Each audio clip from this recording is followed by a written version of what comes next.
নতুন বছরের প্রথম অনুষ্ঠান আমার ফেস দ্য পিপলের অনেক চড়াই উতরাই পেরিয়ে দুঃখ কষ্ট ঘেরা 2020 সালটি আমরা কাটিয়েছি।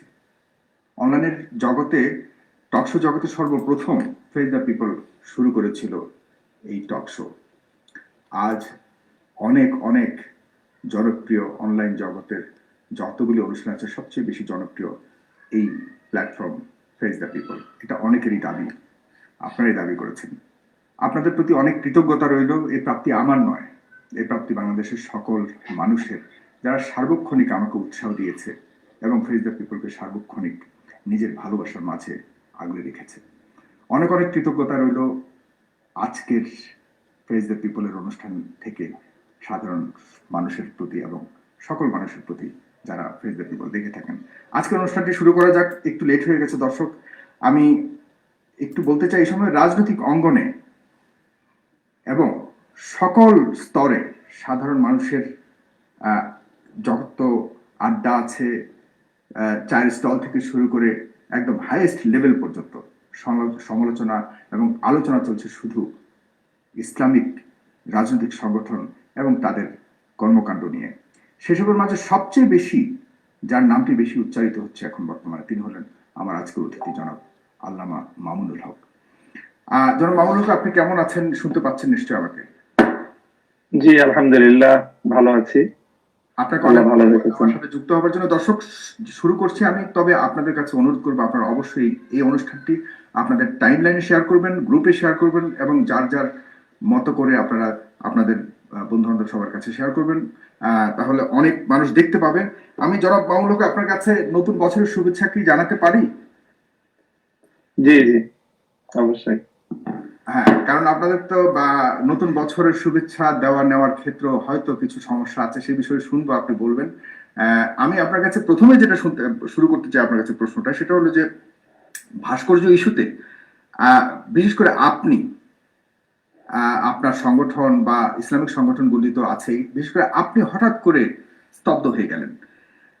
যে শুরুতে আমরা দেখেছি ভাস্কর্য ইস্যুতে অনেক শুরুতে দেখেছি আপনি অনেক, আপনার একটা হাক ডাক ছিল এবং আপনি অনেক ঝংকার হুঙ্কার করেছেন। বর্তমানে অনেকেরই প্রশ্ন, আমি তো আছি, অনেকেরই প্রশ্ন আপনি হঠাৎ করে স্তব্ধ হয়ে গেলেন, সেটাকে আপনি নিজে স্তব্ধ হয়েছেন নাকি আপনাকে স্তব্ধ করানো হয়েছে?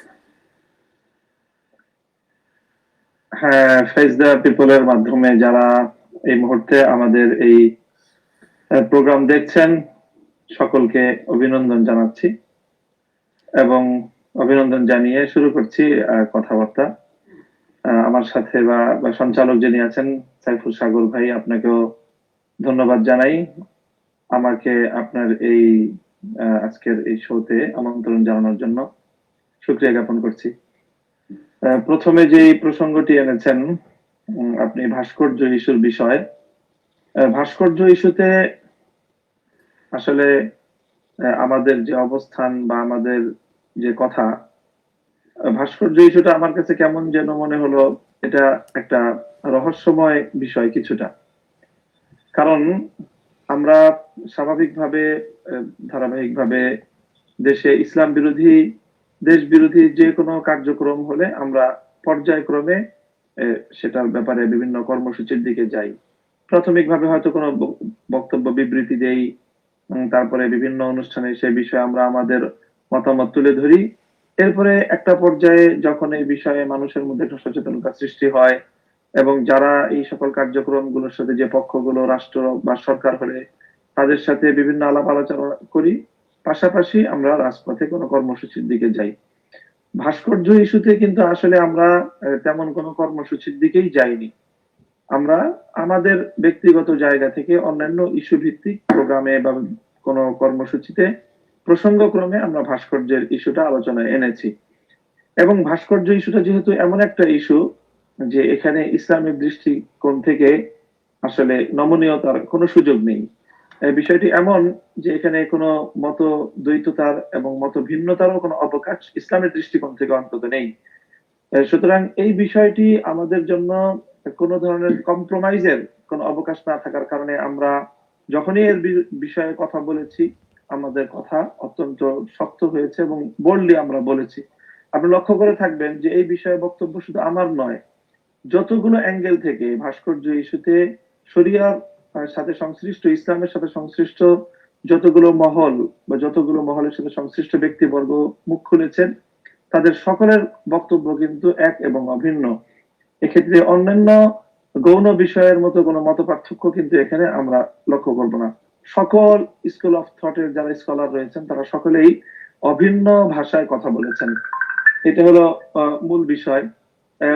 দ্বিতীয় যে প্রশ্নটি আপনি এনেছেন, যে সেই বিষয়ে আমি কিছুটা আমার যে এখন নীরবতা, মূলত নীরবতা না, আমি বলবো যে আমরা আমাদের যে বক্তব্য সেটা রাষ্ট্রের সামনে, জাতির সামনে তুলে ধরেছি এবং আমরা আমাদের এই কথাটি স্পষ্টভাবে বলছি।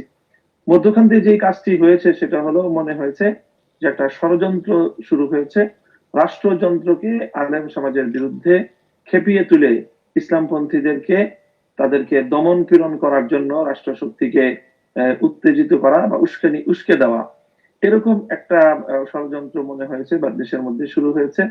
যার কারণে আমরা কিছু বলবার আগেই তারা আমাদের নামে নানা ধরনের উস্কানিমূলক কর্মসূচিতে মাঠে নেমে গেল, কুশপুত্তলিকা দাহ করলো, নানা রাষ্ট্রদ্রোহ মামলার মতো ভয়ঙ্কর পদক্ষেপ তারা গ্রহণ করলো। এই জাতীয় পদক্ষেপগুলো থেকে আমরা স্পষ্টভাবে বুঝতে পারছি যে এখানে দেশ বিরোধী, রাষ্ট্র বিরোধী একটা গভীর ষড়যন্ত্র চলছে এবং সেই ষড়যন্ত্রটির মূল লক্ষ্য হলো যে সরকারকে বা রাষ্ট্রকে আলেম সমাজ এবং ইসলামের বিরুদ্ধে সরাসরি ময়দানে নামিয়ে দেয়া। সুতরাং এই জন্য আমাদের বক্তব্যগুলো অনেক বেশি সতর্কতার সাথে মামুনুল ভাই, বলতে হচ্ছে। আপনারা অলরেডি জনাব আসাদুজ্জামান কামাল সাহেব মাননীয় স্বরাষ্ট্রমন্ত্রীর সাথে দেখা করেছেন এবং আপনারা প্রধানমন্ত্রীর সাক্ষাৎ চেয়েছেন। সেই ব্যাপারে কিন্তু আমরা এটা আপডেট কোনো খবর জানি না। তাহলে তারপর থেকে আসলে আপনারা চুপ হয়ে গেলেন, সেখানে কি সিদ্ধান্ত হয়েছিল বা পরবর্তী পরিকল্পনা কি এই বিষয়ে? জি, স্বরাষ্ট্রমন্ত্রী মহোদয়ের সাথে আমাদের বাংলাদেশের আলেমদের, বিশেষ করে মাদ্রাসা শিক্ষা বোর্ডের যে সর্বোচ্চ অথরিটি, সর্বোচ্চ নেতৃত্ব, তারা গিয়েছেন, সাক্ষাৎ করেছেন, কথাবার্তা বলেছেন। সেখানে কথাবার্তার যতটুকু আপডেট আমাদের কাছে তথ্য রয়েছে সেটা হলো, সেখানে এমন একটি কনক্লুশনে তারা এসেছেন যে আলাপ আলোচনার মাধ্যমেই এই বিষয়টির সমাধানে রাষ্ট্রপক্ষ আগ্রহী। সুতরাং এই ধরনের একটি নমনীয় কথার পর আলেম সমাজকে তো অবশ্যই সেই বিষয়টির জন্য একটা সময় অপেক্ষা করতে হয় এবং আমরা পরবর্তীতে স্বরাষ্ট্রমন্ত্রীর যেই প্রেস ব্রিফিং এ লক্ষ্য করেছি যে তিনিও এই বিষয়টিতে আলেম সমাজের সাথে আলোচনার ভিত্তিতেই ওনারা একটি চূড়ান্ত সিদ্ধান্তে যাবেন, এরকম একটি আশ্বাস দিয়েছেন।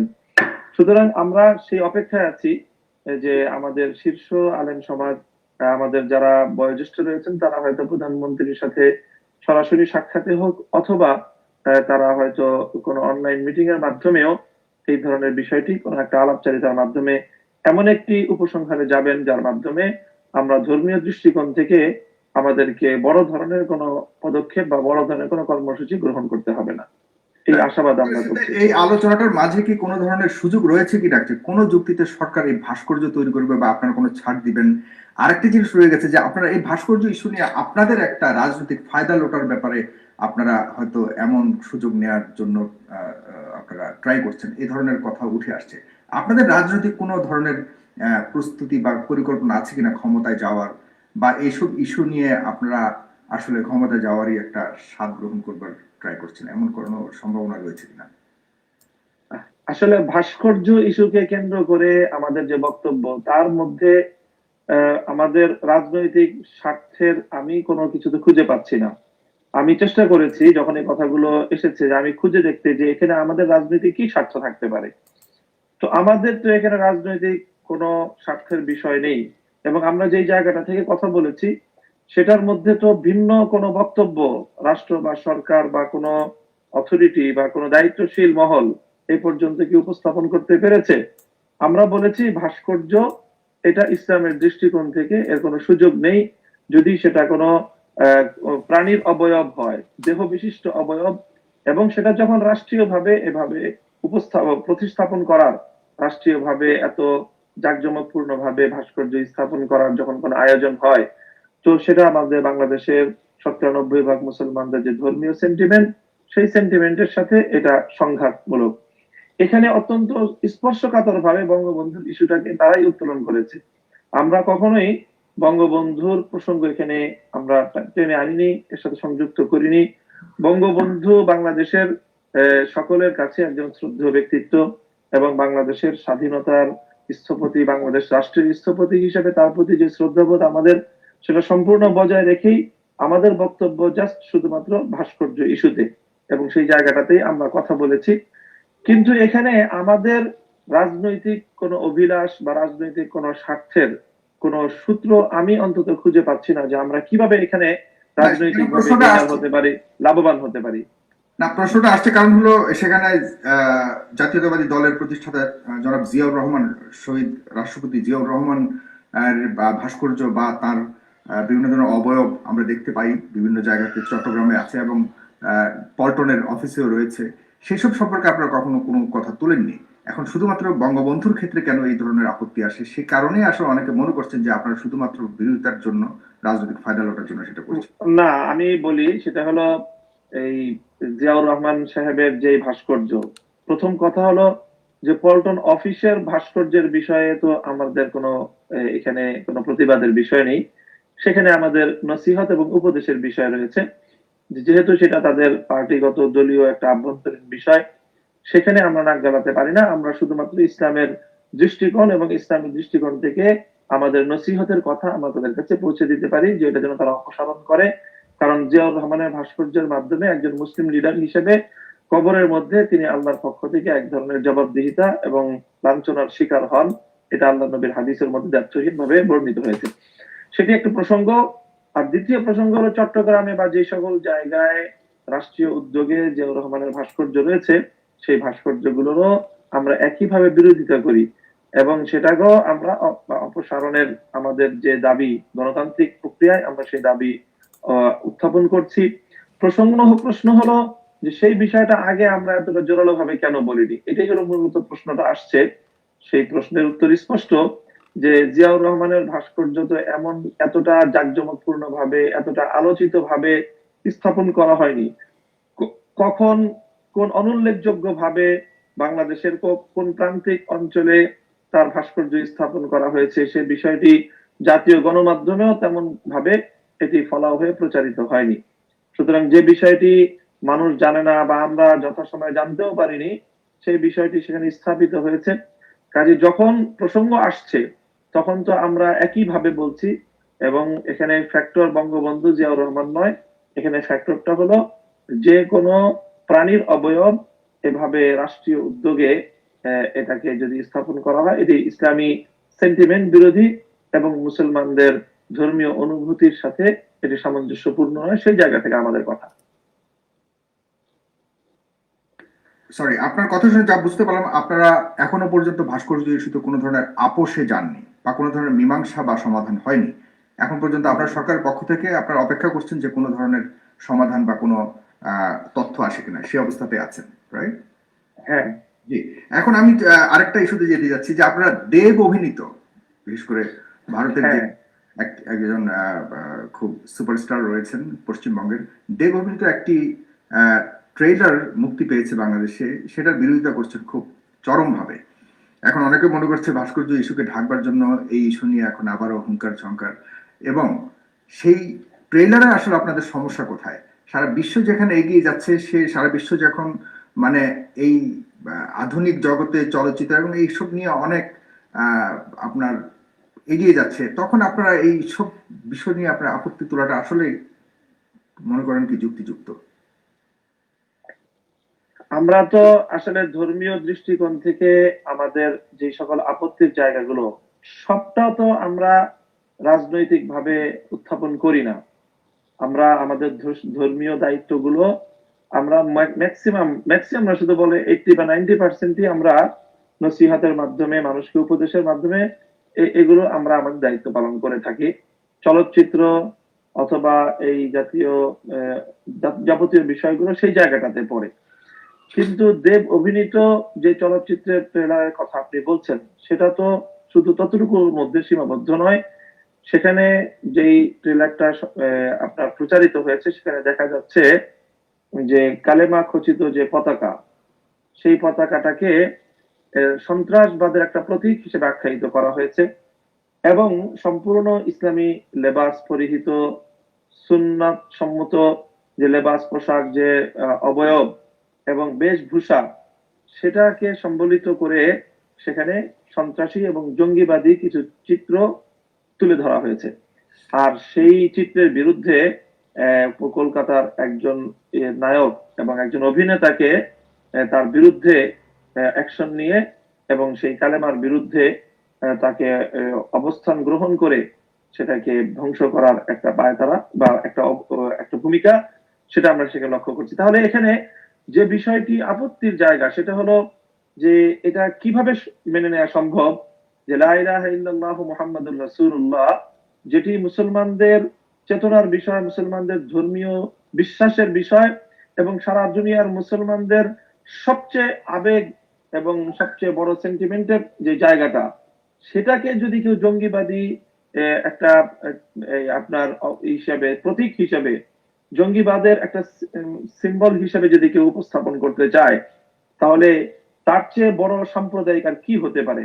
আমরা দ্ব্যর্থহীন ভাবে এই বিষয়টিকে সাম্প্রদায়িক শুধু নয়, বরং চরম ভাবে সাম্প্রদায়িক উস্কানিমূলক একটি পদক্ষেপ হিসেবে আমরা দেখছি এবং আমরা মনে করছি এর মাধ্যমে ধর্মপ্রাণ মুসলমানদের ইসলামী চেতনা, ইমানি, তাদের যে আত্মমর্যাদা বোধ, তার উপর আক্রমণ করা হয়েছে।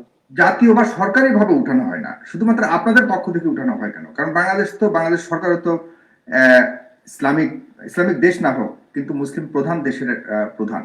বাংলাদেশ সরকার থেকে তো কখনো এই ধরনের আপত্তি তোলা হয় না। এক্ষেত্রে না তোলার পেছনে আপনি কি মনে করেন? এক্ষেত্রে তো কখনো ইয়ে করা হয় না। আমরা মনে করি এক্ষেত্রে সরকারের এটা অবশ্যই একটা ব্যর্থতা। বাংলাদেশ রাষ্ট্র যখন গঠন হয়, বাংলাদেশের রাষ্ট্র গঠিত হওয়ার পর থেকেই ইসলামী চিন্তাকে ঊর্ধ্বে তুলে ধরার একটা প্রক্রিয়া বাংলাদেশ রাষ্ট্র গঠন হওয়ার পরপরই শুরু হয়েছে। OIC, organisation of Islamic conference ছিল, পরবর্তীতে অর্গানাইজেশন অফ ইসলামিক কান্ট্রিজ, যার একটা অন্যতম উদ্যোক্তা দেশ হিসেবে বাংলাদেশের সেখানে বলিষ্ঠ ভূমিকা রয়েছে। এবং অমুসলিম বিশ্বের প্রচন্ড প্রতিবন্ধকতার মুখেও বঙ্গবন্ধু 1972 সালে ওআইসির যে গঠিত হওয়ার সময় সেখানে তিনি অংশগ্রহণ করে সম্মিলিতভাবে বিশ্বব্যাপী যে মুসলিম উম্মার স্বার্থ রক্ষা এবং ইসলামের ঝান্ডা সমুন্নত করবার যে যৌথ ঘোষণা, সেখানে তিনি অংশগ্রহণ করেছেন এবং স্বাক্ষর করেছেন। সেই জায়গাটা থেকে বাংলাদেশ রাষ্ট্র এবং বাংলাদেশ সরকারের এটা অবশ্যই নৈতিক দায়িত্ব, রাষ্ট্রীয় দায়িত্ব হয়ে দাঁড়ায়, যখন ইসলামের বিরুদ্ধে এই ধরনের আন্তর্জাতিক পরিমণ্ডলে অথবা জাতীয় পর্যায়ে কোনো ভূমিকা পালিত হবে, সেখানে ধর্মীয় সেন্টিমেন্টকে সমুন্নত রাখার জন্য 90% মুসলমানদের এই যে মানুষের তাদের ধর্মীয় চেতনার প্রতিনিধিত্ব, সেটা যদি সরকার না করে, তাহলে এটা অবশ্যই আমাদের জন্য চরম দুঃখজনক একটি বিষয়। সরকার এই বিষয়ে সামনের দিনে পদক্ষেপ রাখবে, এটা তো আমরা আশা করি। তবে সেটা আসলে আদৌ হবে কিনা সেই বিষয়ে আমরা ভারতীয় চলচ্চিত্র কিন্তু সে দেশের হিন্দুদের প্রতিও তারা কিন্তু চলচ্চিত্রের মাধ্যমে অনেক ধরনের সমালোচনা করে থাকে। সামাজিক ভাবে যে হিন্দুদেরও যে অনেক অত্যাচার অবিচার আছে, সেটাও কিন্তু চলচ্চিত্রের মাধ্যমে তুলে ধরে বা উঠিয়ে আনে। সেক্ষেত্রে কিন্তু ভারতে কখনো এই ধরনের আপত্তি তোলা হয় না। তো আমাদের দেশে বা ভারতেও তো পশ্চিমবঙ্গের এই চিত্রনায়কের অভিনীত এই ছবিটি, সেখানে কিন্তু বিশাল একটি অংশ মুসলমান রয়েছেন, সেখান থেকে কোনো এই ধরনের আপত্তি তোলা হয়নি। আর তাছাড়া চলচ্চিত্রের মধ্যে এটা একটি মানুষের মনের আনন্দের খোরাক বলা যায়, এটাকে কেন এত সিরিয়াসলি নিচ্ছেন? এবং এখানে অনেক অর্থ জড়িত রয়েছে। এই যে আপনাদের আপত্তির কারণে এই ছবিটি মুক্তি পাবে না, সেক্ষেত্রে এই অর্থ যে তাদের বিশাল অঙ্কের অর্থ লস হবে, এদিকটা কি আপনারা বিবেচনা করেন? বা বাণিজ্যিক ভাবে কেন এটাকে দেখছেন না, যে শুধুমাত্র কেন এক ধরনের আপত্তি? না, এটাকে শুধুমাত্র বাণিজ্যিক ভাবে বা শুধুমাত্র অর্থ সংশ্লিষ্ট বিষয় ভাবার কোনো অবকাশ নেই।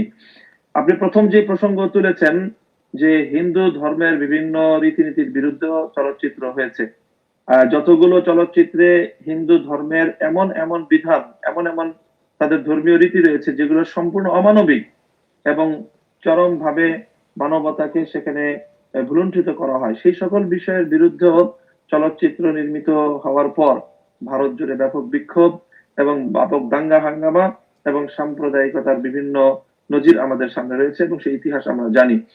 দ্বিতীয় যে কথা, সেটি হলো যে ইসলামের বা মুসলমানদের মুসলিম জাতির যদি কোনো আচরণ, তাদের যদি কর্মকাণ্ড কোনোটি যদি আপত্তিজনক হয়, সেটি শুধু সেই যে জনগোষ্ঠী বা যারা অপরাধ করবে তারা তো ইসলাম ধর্মের কোন নির্দেশনা নিয়ে এই অপরাধ করছে না, তাহলে আপনি কেন ইসলামকে এখানে তারা প্রতিপক্ষ হিসেবে সাব্যস্ত করবে এবং ইসলামের উপর কেন আঘাত করবে?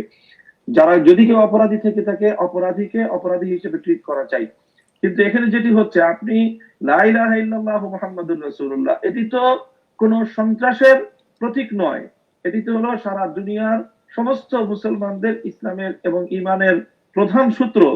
সেটিকে যখন জঙ্গিবাদের সিম্বল হিসেবে আখ্যায়িত করা হয়, এটিকে শুধুমাত্র বাণিজ্যিক অথবা শুধুমাত্র অর্থনীতি সংশ্লিষ্ট বা শুধুমাত্র একটি নিছক চলচ্চিত্র হিসেবে দেখার কোনো সুযোগ নেই, বরং এটাকে আমরা ব্যর্থহীন ভাবে কথাই বলতে চাই যে সাধারণ মানুষের সামনে ইসলাম ধর্মকে এবং ইসলামের চিন্তাকে, ইসলামের একত্ববাদী বিশ্বাসকে এবং ইসলামের নবী মুহাম্মদুর রাসূলুল্লাহ সাল্লাল্লাহু আলাইহি ওয়াসাল্লামকেই তারা সন্ত্রাসবাদী হিসেবে এবং দুনিয়া মানুষের সামনে জঙ্গিবাদের মূল যেই উদ্যোক্তা হিসেবে আল্লাহ রাসূল সাল্লাল্লাহু আলাইহি ওয়াসাল্লামকে তারা চিহ্নিত করার অপপ্রয়াস চালাচ্ছে।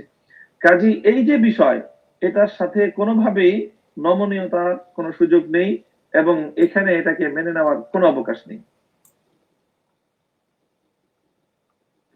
যে আপনাকে ধন্যবাদ জনাব মামুনুল হক। আমি একজন দর্শককে দেখতে পাচ্ছি। দর্শক, আপনারা অনেকেই প্রশ্ন করতে চেয়েছেন, আমার সাথে অনেকেই যোগাযোগ করেছেন। আপনাদেরকে অনুরোধ করবো আপনারা আসুন, এক এক করে আমি চেষ্টা করব কয়েকজনকে নেওয়ার জন্য। অনেকেই আমাকে প্রস্তাব করেছেন জনাব মামুনুল হককে কিছু প্রশ্ন করবার জন্য, সবাইকে দেওয়া সম্ভব নয়। আমি একজনকে গ্রহণ করেছি। আপনার নামটা দেখা যাচ্ছে, আপনার নাম বলে প্রশ্ন করুন। আপনি শুনতে পাচ্ছেন? আপনার ফোনের নাম আমি দেখতে পাচ্ছি, কিন্তু আপনার নামটা এখানে দেখতে পাচ্ছি না। আপনি কি শুনতে পাচ্ছেন আমাকে দর্শক? অন্যরা যারা আছেন আপনারা যুক্ত হন, আমি চেষ্টা করব আপনাদের কথা নেওয়ার জন্য। আপনি কি দেখতে পাচ্ছেন, শুনতে পাচ্ছেন?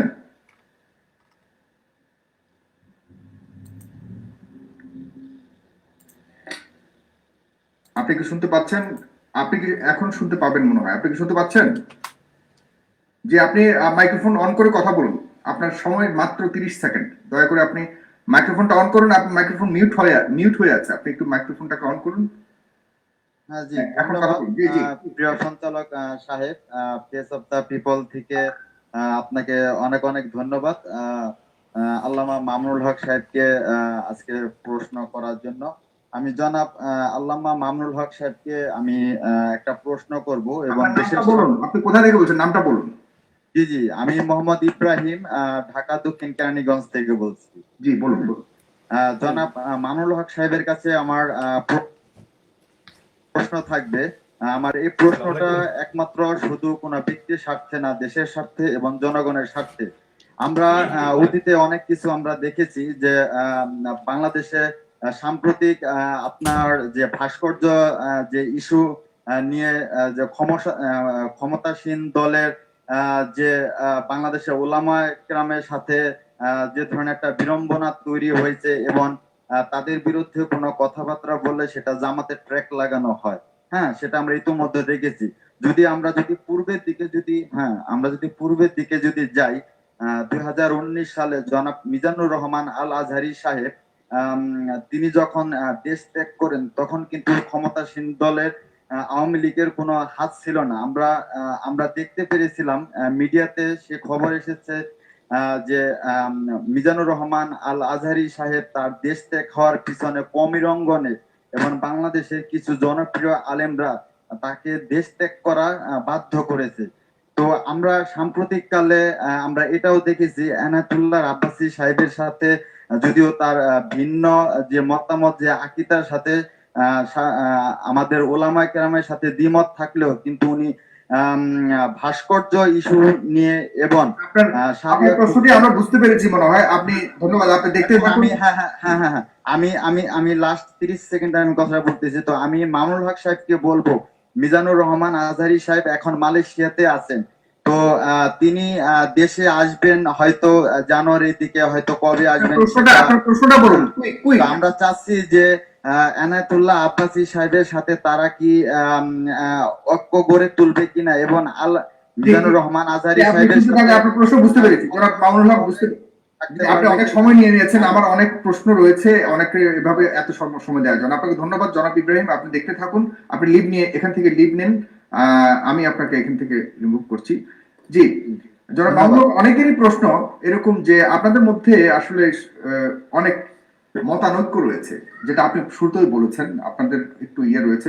তো সেক্ষেত্রে আপনাদের বর্তমানে পরিকল্পনা কি? আপনারা নিজেদের মধ্যে যদি এই ধরনের মতানৈক্য থাকে এবং আপনারা একে অপরকে অনেক ধরনের সমালোচনা করছেন, ওয়াজের মাধ্যমে একে অন্যের প্রতি অনেক ধরনের বাজে কথাও বলা হচ্ছে, যেটা আমাদের সমাজের মানুষ অনেক সময় আপনাদের নিয়ে অনেক উপহাসও করে, অনেক হাস্যরসের অবস্থা তৈরি হয়। এইসব ক্ষেত্রে আপনাদের ভূমিকা কি, বা বিশেষ সেটি করে আপনার অবশ্যই রয়েছে কিনা, ঐক্য হ্যাঁ, প্ল্যাটফর্মে আসার সুযোগ রয়েছে কিনা? এটি আমরা আমরা এই জন্য আসলে আমরা খুবই দুঃখিত যে এরকম কিছু পরিবেশ তৈরি হয় এবং এমন কিছু কথাবার্তা আমাদের কিছু ভাইরা বলে থাকেন। তবে অবশ্যই আপনি লক্ষ্য করে থাকবেন যে দায়িত্বশীল মহল যারা রয়েছেন তারা আলহামদুলিল্লাহ কখনোই এই ধরনের কেউ কারো ব্যাপারে ওপেনলি এভাবে সমালোচনামূলক কথাবার্তা বলেন না। তারা কারো মতামতের সাথে ভিন্ন মত থাকলে শ্রদ্ধার সাথে এবং যথাযথ শ্রদ্ধা বজায় রেখেই সেই কথার সাথে বক্তব্যের সাথে দ্বিমত পোষণ করেন। ওই ভাই যে কথাটি বললেন, জনাব মিজানুর রহমান আজহারী সাহেব বাংলাদেশ থেকে তিনি চলে গেছেন বা তাকে যেতে হয়েছে বা কি কারণে, সেটিকে কোনো নির্দিষ্ট ঘরানার আলেম সমাজের উপরে দায় চাপানোর কোনো সুযোগ আছে বলে আমি মনে করি না। আলেম সমাজ হয়তো তার বক্তব্যের সমালোচনা করেছে বা কেউ কেউ সমালোচনা করার ক্ষেত্রে হয়তো যথাযথ শালীনতা রক্ষা করতে পারেননি, সেই ধরনের কোনো ত্রুটি থেকে থাকতে পারে, কিন্তু এই কথাটির তো কোনো আদৌ সত্যতা নেই যে তার দেশ ত্যাগের ক্ষেত্রে কোনো আলেমের কোনো ভূমিকা থাকতে পারে। দেশ ত্যাগ তিনি আদৌ করেছেন না তিনি স্বেচ্ছায় তার লেখাপড়া এবং তার যে স্টাডি কার্যক্রম রয়েছে সেটার জন্য তিনি চলে গেছেন, সেই বিষয়টিও আমাদের সামনে পরিষ্কার না। সেটি মানে একান্তই আজহারী সাহেবের ব্যক্তিগত ব্যাপার এবং সেটা রাষ্ট্র এবং সরকার বলতে পারবে, আমাদের সাথে এই বিষয়ে কোনো সংশ্লিষ্টতা নেই। বাকি সাগর ভাই আপনি যেই প্রশ্ন করলেন যে আমাদের মধ্যে ঐক্যের কোনো সম্ভাবনা, তা আমি বলবো অবশ্যই। আলহামদুলিল্লাহ আমরা সেই ধরনের ব্রড মাইন্ডেড মানুষ, আমরা সেই ধরনের উদার চিন্তা নিয়েই কাজ করছি। আর যত ধরনের মত পার্থক্যই থাকুক না কেন, যদি ইমানের প্রশ্নে আমরা একমত হই তাহলে আমরা অবশ্যই বৃহত্তর পরিসরে ঐক্যের একটি প্ল্যাটফর্ম গড়ে তুলে আমরা আমাদের দেশ এবং জাতি এবং ইসলামের বৃহত্তর কল্যাণে আমরা সম্মিলিত এবং সমন্বিত ভূমিকা পালন করার জন্য উদ্যোগী এবং আমাদের সেই পরিকল্পনা রয়েছে আলহামদুলিল্লাহ। জি আপনাকে ধন্যবাদ। আমি আপনার কাছে আরেকটি প্রশ্ন করতে চাই। আপনি জানেন যে গত কিছুদিন আগে হিন্দু সম্প্রদায়ের উপরে সহিংসতা বন্ধে সংখ্যালঘু বিষয়ক মন্ত্রণালয় দাবি করেছেন হিন্দু বৌদ্ধ ঐক্য পরিষদ। সেক্ষেত্রে তারা সংসদের 60টি সংরক্ষিত আসন সহকারে এবং সুনিশ্চিত প্রতিনিধিত্ব নিশ্চিত করার জন্য সরকারের কাছে দাবি করেছেন। বাংলাদেশ জাতীয় হিন্দু মহাজোট একটা সংস্থা রয়েছে। তো এই ব্যাপারটা আপনি কিভাবে দেখেন? বাংলাদেশে তাহলে কি ইসলামিক দল বলতে তো তেমন কোনো, মানে আমাদের মুসলমান প্রধান দেশ হলো, ইসলামিক দলগুলোর জন্য তেমন কোনো ওইরকম স্পেশাল কোনো আসন, সংরক্ষিত আসন নাই। সেক্ষেত্রে হিন্দুদের এই দাবিটাকে আপনি কিভাবে দেখছেন? হিন্দুদের বাংলাদেশে আমরা আগাগোড়াই লক্ষ্য করছি যে হিন্দু বৌদ্ধ খ্রিস্টান ঐক্য পরিষদ বা এই জাতীয় নামে তারা মূলত সংখ্যালঘুদের অধিকার সংরক্ষণ নয়, বরং তারা অধিকাংশ ক্ষেত্রে বিভিন্ন ধরনের উস্কানিমূলক কর্মসূচি তারা পালন করে থাকে। সম্প্রতি চট্টগ্রামে দেখা গিয়েছে যে তারা ওপেন প্রকাশ্যভাবেই তারা ইসলামের বিরুদ্ধে তারা স্লোগান দিয়েছে, আলেম ওলামাদের বিরুদ্ধে তারা সেখানে প্রকাশ্যে তারা উস্কানিমূলক বিভিন্ন স্লোগান তারা তুলেছে। এই বিষয়গুলো থেকে স্পষ্টভাবে বোঝা যায় যে তাদের এই ধরনের কোনো দূরভিসন্ধি রয়েছে, যার মাধ্যমে একটি সাম্প্রদায়িক কলহ তৈরি করে তারা পৃথিবীর বা বিশেষ করে পার্শ্ববর্তী বিশাল যে হিন্দু রাষ্ট্র বা হিন্দু সংখ্যাগরিষ্ঠ রাষ্ট্র ভারতের কোনো একটা আনুকূল্য তারা লাভ করতে চায়। এই ধরনের কিছু তাদের এই অসৎ উদ্দেশ্য আছে, আমরা এটা মনে করি। আর দ্বিতীয়ত তাদের যে স্পেসিফিক যে দাবির কথাটি আপনি তুললেন, তারা 60টি নির্ধারিত আসন চায়, সেটি আমরা যতটুকু জানি যে বাংলাদেশে আগে পরে এই ধরনের চিন্তা ভাবনা হয়েছে। যদি তাদের জন্য সংরক্ষিত কোনো আসন করতে হয় তাহলে তাদেরকে সংখ্যালঘু হিসেবে, তাহলে তাদেরকে মূল ধারার যেই ভোটার তালিকা সেখান থেকে তাদেরকে অবশ্যই বাদ দিতে হবে। বাদ দিয়ে শুধুমাত্র সংখ্যালঘু হিসেবে তারা যতটা পার্সেন্ট রাখে বাংলাদেশে, তত পার্সেন্টের যদি তাদেরকে সংসদীয় আসন দেয়া হয়, তাহলে আমার মনে হয় তখন তারা এটাতে সম্মত হবে না। এবং তারা যে বাংলাদেশের রাজনীতিতে একটা ফ্যাক্টর হয়ে আছে, অর্থাৎ সংখ্যালঘুরা জাতীয় রাজনীতিতে অল্প কিছু ভোট দিয়েও কিন্তু যে একটা দিকে একটা দলের পাল্লা ভারী করে দেয়। কাজে আমার মনে হয় যে তারা এই বিষয়ে সংখ্যালঘু, তাদের তো অবশ্যই স্পেশাল কিছু অবজারভেশন, অবশ্যই স্পেশাল কিছু ইয়ে তো তাদের প্রতি থাকতেই হয়, কিন্তু 60টা আসন দাবি করা এবং এটাই একটু তারা মানে আপনি কিভাবে মনে করছেন একজন ইসলামিক দলের? না, 60টা আসন দাবি করার কোন যৌক্তিকতা এখানে আমি দেখি না।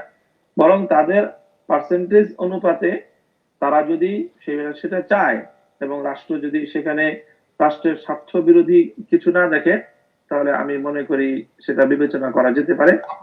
সেক্ষেত্রে অবশ্যই ধর্মীয় এই রাজনীতিতে, মুসলমান ইসলাম ধর্মীয় রাজনীতি, আপনারা তো ইসলামিক ধর্ম বা ইসলামিক খেলাফতটাকে শাসন আপনারা প্রতিষ্ঠিত করতে চাইছেন, সেখানে অন্যান্য যারা ধর্মীয় অবলম্বী আছে বাংলাদেশে বসবাস করে, তাদের অবস্থানটা কি হবে?